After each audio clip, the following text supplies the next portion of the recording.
Bienvenidos amigos nuevamente a Frontalmente, un espacio de opinión y diálogo sobre los temas de mayor relevancia para el país.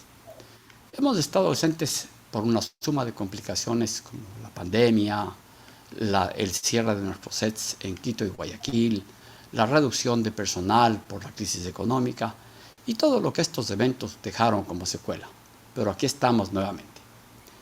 La razón de ser de este programa radica en la necesidad de promover una conducta social e individual basada en valores y principios. Valores como el del amor, la solidaridad, la tolerancia, la lealtad, la humildad, la honestidad.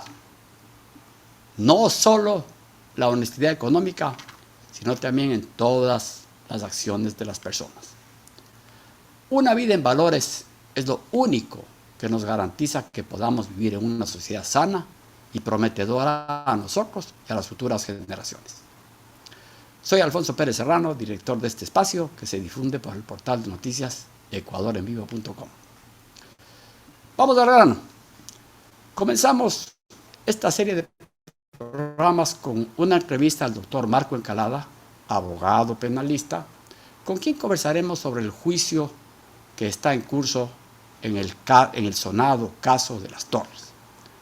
Abogado Encalada, muchas gracias por aceptar nuestra invitación. Buenas tardes, Alfonso. Pablo Encalada, no Marco. Pablo Encalada, muchas gracias por la invitación y qué bueno que hayan retomado este espacio de opinión.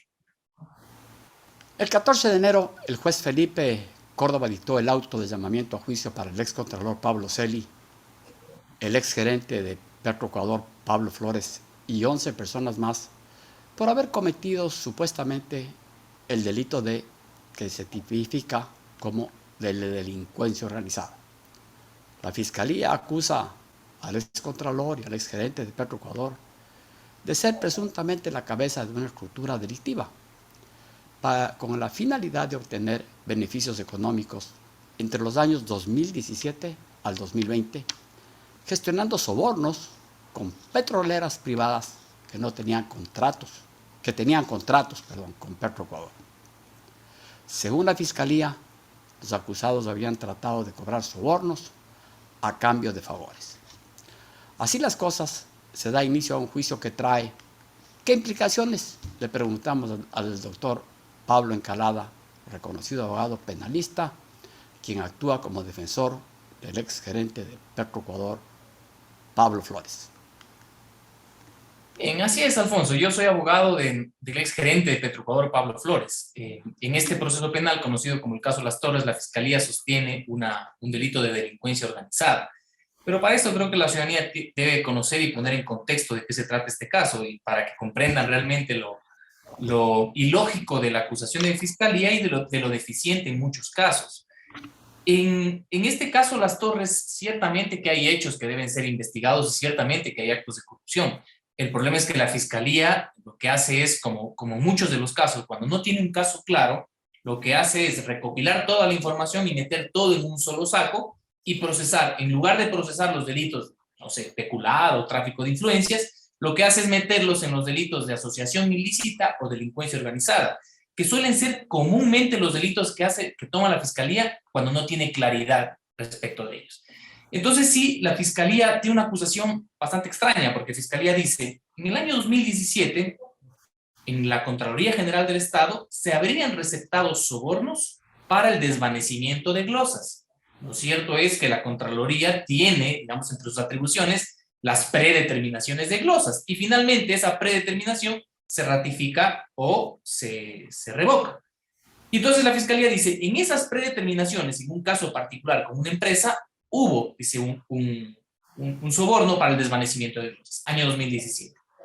Pero luego, dice, en el año 2019, en Petroecuador, digamos, en la gerencia de quien es mi defendido, Pablo Flores, el gerente de Petroecuador, dice, en el año 2019, en cambio, habrían existido pedidos de sobornos para el pago de facturas. Y por estos dos hechos hay delincuencia organizada. Dos hechos en diferentes tiempos, con diferentes actores, dice que es delincuencia organizada. ¿Sabe por qué, Alfonso? ¿Por qué lo dice? Porque la empresa que supuestamente paga estos sobornos es la misma. la que interviene en Contraloría y la que interviene en Petroecuador, porque es verdad. Un asesor, particularmente, lamentablemente en el caso de Pablo Flores, tuvo un asesor que resultó ser un delincuente contumaz. Delincuente contumaz porque él se declaró culpable de haber solicitado dinero. Y este asesor es el mismo que supuestamente habría intermediado en la Contraloría, que es sobrino del ex contralor Pablo Celi. Tampoco hay evidencia que el ex contralor haya recibido algo, pero sí hay evidencia de que este ex asesor, pariente del ex contralor Celi, habría tenido tratos corruptos con una empresa, la empresa corruptora. Pero mire usted, Alfonso, y esto me parece muy importante que la ciudadanía debe Y, conocer. y el, Esta, y el, y el sí, señor de la Torre. ¿no? Este es el asesor. De la Torre es el asesor, Ah, ok. porque finalmente ya iba Es a el llegar a asesor, eso, es el asesor de Pablo Celi. de Pablo Flores. Perdón, de Pablo Asesor Flores. de Ok. Pablo Flores y pariente de Pablo Celi. Pero lo cierto es esto, que la ciudadanía debe conocer, porque en este caso, conocido como el caso de las Torres, lo que está garantizada es la impunidad. O sea, si algo podemos tener claros es que necesariamente hay impunidad. ¿Por qué razón? Porque esta empresa, la empresa corruptora, la que paga los sobornos, viene pagando sobornos en el Estado ecuatoriano desde el año 2012. Y no lo digo como un hecho, digamos, en el aire. Lo digo esto porque hay sentencias al respecto. En los Estados Unidos, justamente, hay una sentencia en la cual se establece que esta empresa corruptora venía pagando sobornos a funcionarios de Petroecuador desde el año 2012. Aquí están los famosos Capaya, los famosos Alex Bravo, toda esta gente. Y entonces, Perdóname, esta empresa, perdóname, perdóname que le interrumpa. Los señores de la Torre y Barrera no fueron ya sentenciados por la justicia norteamericana por sí, haber cometido el delito de qué? ahí voy. Ellos fueron procesados por el delito me parece que por lavado de activos fueron procesados. Pero ya les voy a explicar por qué es importante que esto. Fueron Sí, procesados y condenados. condenados. Condenados porque ellos se declararon culpables, igual que el representante legal de la empresa corruptora. Pero permítanme volver a esta afirmación que es importante porque les digo que está garantizada la impunidad. ¿Por qué razón? Porque desde el año 2012 la empresa corruptora viene pagando sobornos a lo largo del tiempo, 2012 hasta el 2019, ¿no es cierto? Pero sucede que la fiscalía, en vez de procesar a la empresa corruptora, a los accionistas de esta empresa corruptora, los presenta en este caso como víctimas, porque el proceso penal, el de caso Las Torres, se sostiene en las declaraciones de Roberto Barrera, de Raúl de la Torre, delincuentes confesos y sus conversaciones que mantienen con un tercer delincuente confeso, que es el representante legal de la empresa corruptora.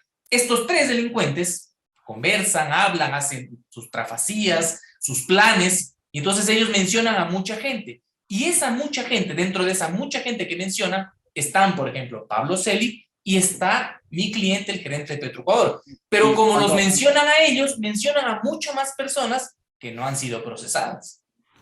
pero cuando los mencionan en qué contexto. Hay una grabación. ¿De dónde Sí, sale sí hay la grabaciones, evidencia por supuesto que hay grabaciones entre ellos, ¿no? Hay entre, pero, extracción de comunicaciones. pero grabaciones también con las personas de quienes ahora hemos hablado, que están No, condenados, el señor de no. la Torre Por y el supuesto, señor Barrera, Barrera. con su defendido y con el ex contralor Celi también. No, Alfonso, no, de ninguna manera eso no existe. Por eso le No digo, hay grabaciones. no, para nada. Este proceso penal se sostiene en lo que estos delincuentes, tres delincuentes, conversan. Y entonces ellos lo que hacen es una planificación de delitos. Ellos dicen, mira, yo te voy a tramitar este pago, ¿no es cierto? Porque hay una planilla de 20 millones de dólares y sobre esos 20 millones nosotros vamos a cobrar tanta cantidad de dinero. Y esto va dividido en una hoja de papel, va dividido para Pablo Flores, para Pablo Celi, entre otras personas, pero evidencia de ello no existe. De hecho, la propia fiscalía dice que esos pagos nunca se llegaron a consumar. Entonces, estamos frente a un delito tan grave como es la delincuencia organizada, en la cual se está procesando por lo que estas tres personas dicen. Por suerte, ellos no dijeron que estaba también el Papa Francisco, porque capaz que también lo hubieran procesado al Papa Francisco. Pero bueno, ni siquiera eso, Alfonso, porque es importante que usted conozca esto y la ciudadanía, que estas personas no solo mencionaban a Pablo Flores y Pablo Celi, mencionaban a otras personas. De hecho, entre las personas que supuestamente iban a recibir las comisiones de ese reparto corrupto, estaba el jefe de Pablo Flores, que era el ministro de Energía de ese momento. Y yo no creo que el ministro haya estado en eso, pero sí me llama mucho la atención que la fiscalía no le haya dado crédito a aquello, ni siquiera lo haya llamado a declarar. Y así mencionan a varias autoridades, ¿no es cierto?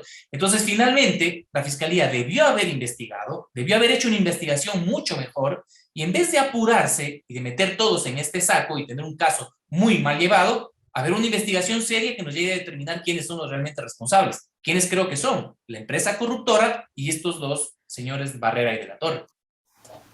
Ajá. Vistas así las cosas, ahora se inicia el proceso acá. Hay una audiencia que se ha planificado o que está prevista para... Será la audiencia preparatoria o la audiencia para ver si es que se inicia o no realmente un juicio en contra de las personas mencionadas, el señor Pablo Celi, el señor Pablo Flores y 11 personas más. Me parece que 11 personas más están en esa lista, sería de miembros de delincuencia organizada.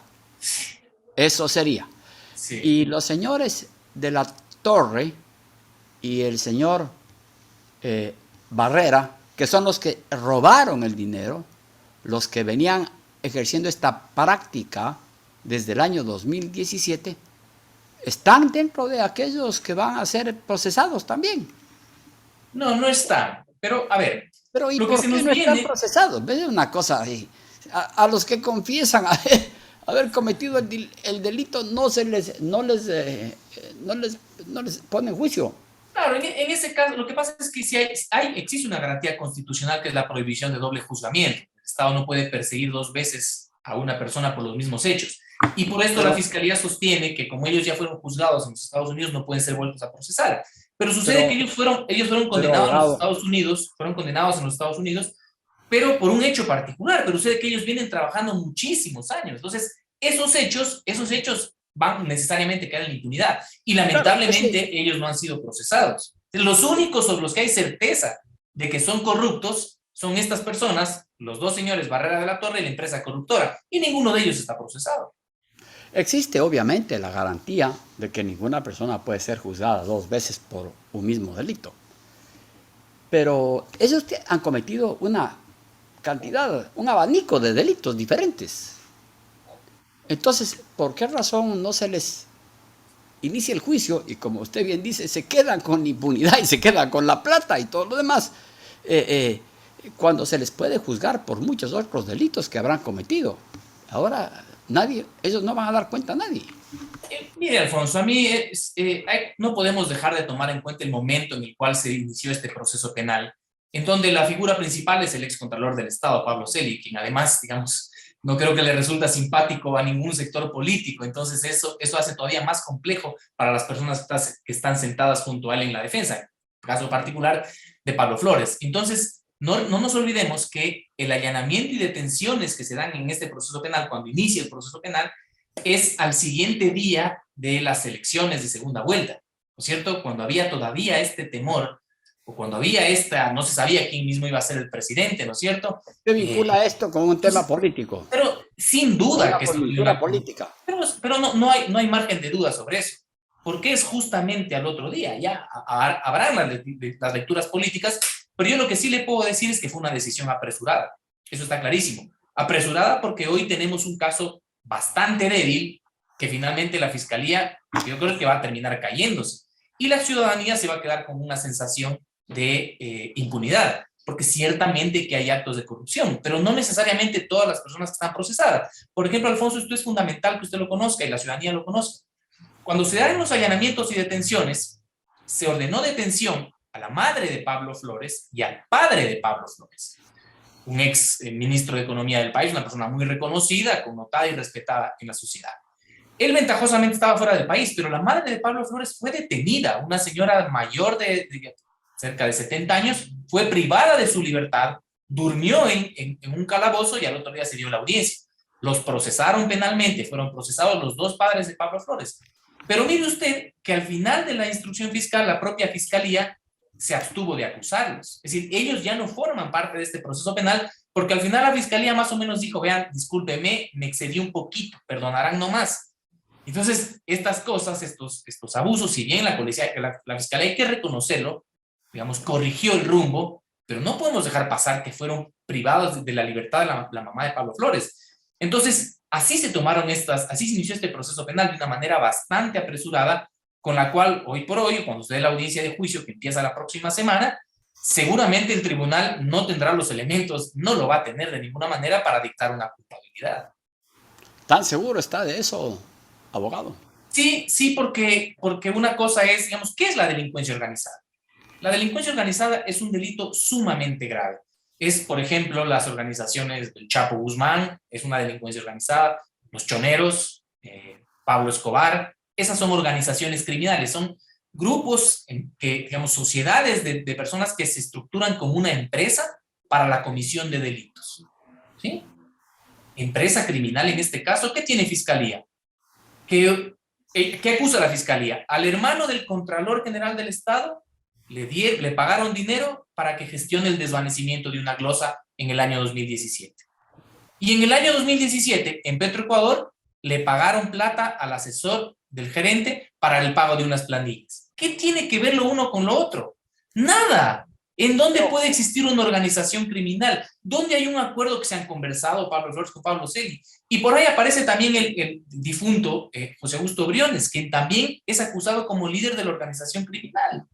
Entonces, ¿en qué momento se pusieron de acuerdo para conformar qué empresa criminal? Entonces, claro, yo para ponérselo más gráfico, esto es como que más o menos por un delito de, no sé, la policía sale a contener una manifestación pública y porque se producen detenciones y lesiones a los manifestantes, luego hay una acusación de genocidio.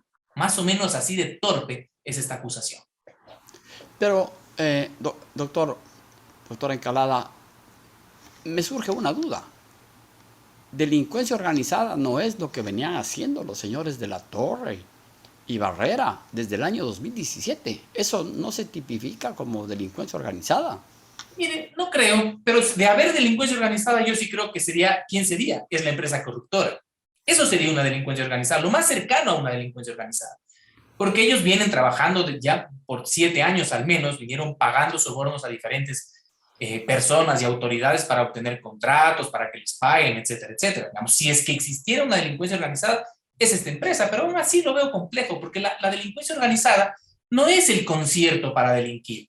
No es que 5 personas dicen, a ver, cometamos este delito, robemos este banco, robemos este almacén, y hay delincuencia organizada. No, señor. La delincuencia organizada, como le digo, requiere una estructura criminal, un concierto de voluntades, un acuerdo de cometer delitos indeterminados. Es decir, nos organizamos para brindar este servicio. Por ejemplo, la organización criminal para cometer sicariatos. Esto existe, se conoce que en las cárceles de nuestro país se contratan, digamos, los sicarios. Ahí hay una estructura que presta servicios, que vende servicios de sicariato. Acá, esta estructura criminal para cometer delitos, ¿cuáles delitos? Si hay 2 hechos que la fiscalía son sospechosos de hechos punibles: el pago en un año al hermano del Contralor y el pago al asesor de Pablo Flores en el año 2019, 2 años después. Fíjese que en 2017, que es un hecho de Contraloría, Pablo Flores no trabajaba en Petroecuador. Pablo Flores nunca había trabajado en el sector público, no soñaba con que iba a ser gerente de Petroecuador. Doctor, ¿cuáles son las sanciones que se impondría a quienes la justicia encuentre culpables de haber cometido este delito? Fiscalía dice entre ellos su cliente Pablo Flores. El cliente Pablo Flores, los padres ya salieron, ¿no? Que también estaban acusados, con ellos ya salimos ventajosamente, nos queda solo con Pablo Flores. Y el artículo 369 del Código Orgánico Integral Penal establece que hay una pena de 7 a 10 años para los líderes de la organización y de 5 a 7 para los colaboradores. Los líderes supuestamente serían Pablo Flores y Pablo Celi. ¿Por qué son líderes? Porque eran las máximas autoridades de los organismos. Es decir, ese es el único razonamiento que nos presta Fiscalía. ¿Cuál es la prueba, la evidencia de que ha habido ese acuerdo o ese concierto de voluntades? No hay. No hay. La sola presunción de Fiscalía. Y yo entiendo que la gente puede decir, no, seguramente se pusieron de acuerdo. Pues está bien para cuando te tomas un café y conversas con alguien, y sí, seguramente hay algo acá. Pero en materia penal y administración de justicia tienen que probarse los hechos. no es suficiente la íntima convicción de la fiscalía, porque la fiscalía general puede estar muy convencida de eso, pero tiene que aportar elementos probatorios. No sé, pues los teléfonos celulares, mails, llamadas telefónicas, mensajes, algo. Y fíjese, Alfonso, que ambas personas, digamos ambos, Celi y Flores, les allanaron las casas, les quitaron los teléfonos, les quitaron sus computadores, es decir, accedieron a lo más íntimo de su información y no encontraron nada. Por lo menos que me indiquen que mantenían constante comunicación, que utilizaban una jerga, no sé, para camuflarse, nada. Ninguna Doctor, evidencia de que ellos hayan tenido alguna comunicación. doctor, el tiempo siempre se nos viene corto en televisión y también en estas producciones de video porque ahora las cosas se hacen muy rápido. ¿Le queda algo muy importante por decir todavía? ¿Alguna cosa final que usted quiera mencionar? Yo finalmente invitar a la ciudadanía, a quienes tienen interés a esto, a ustedes, a los medios de comunicación, que se conecten a la realización de la audiencia, ¿no es cierto? Que sean partícipes, porque la Corte Nacional de Justicia va a garantizar el acceso a esto y que ustedes puedan ver realmente de qué se trata. Yo no niego que la Fiscalía viene haciendo un trabajo importante digamos, en la lucha contra la corrupción, pero en muchos de estos casos hay apresuramiento y hay injusticias, y este es uno de esos casos. Le agradezco mucho, doctor Encalada, por haberse tomado el tiempo para acompañarnos en este programa. Yo no suelo hacer comentarios sobre, ni peor sacar conclusiones sobre lo que ocurre en las entrevistas. Sin embargo, creo que en esta vez es necesario, habida cuenta que yo he combatido como el que más la corrupción. Creo que la señora fiscal ha hecho un excelente trabajo que ha sido aplaudido por todos los ecuatorianos. Yo, como les decía, vengo combatiendo la corrupción desde el año 2007, en que la mafia correísta instauró sus uñas en este país. Sin embargo, me parece que hay que tener mucho cuidado con las acusaciones de personas que después terminan siendo inocentes.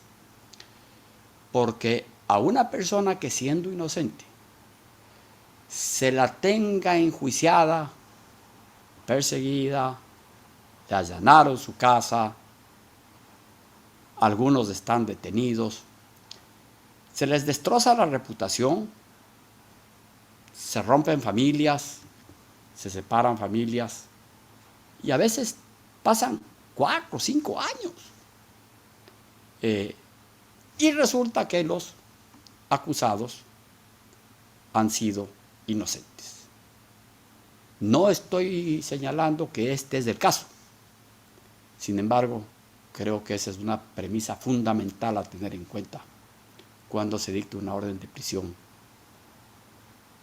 y se lleva a juicio a alguien de quien no se tienen los suficientes elementos como para imponerle semejante sanción, porque la sanción de la persecución de la policía, de la prisión preventiva, si es que se da, el daño a la familia se causa y no tiene remedio. Muchas gracias, amigos, hasta un próximo programa.